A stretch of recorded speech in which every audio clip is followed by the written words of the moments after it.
अस्सलामुअलैकुम। तो आज हम आपके लिए डोरा टेबल चलिए देर किस बात की, हम लोग इसको खोलते हैं। तो सबसे पहले हमें यहाँ दिख रहा है एक बॉक्स।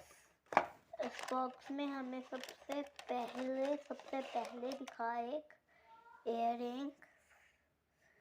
देखें कितने क्यूट इयररिंग्स हैं, गोल्डन एंड पिंक। ये शाइन का आइडिया आप देख सकते हैं।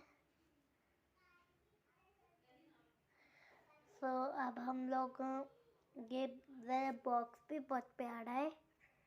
तो चलिए अब हम लोग इसको अंदर रखते हैं एंड अब नीचे की चीज़ें निकालते हैं। तो अब हम लोग नीचे की चीज़ें निकालते हैं।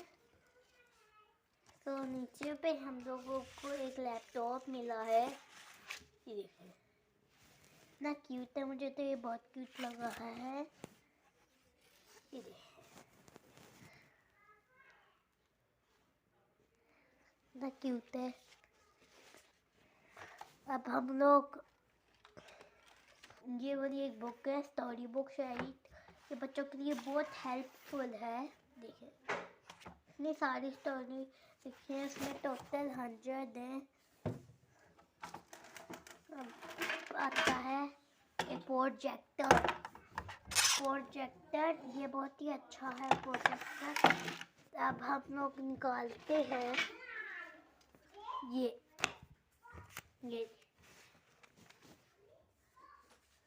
अब निकालते हैं हम। बस ये इतना ही है, आज के लिए इतना ही। अल्लाह हाफ़िज़। सो आपको हम कल की वीडियो में मिलते हैं।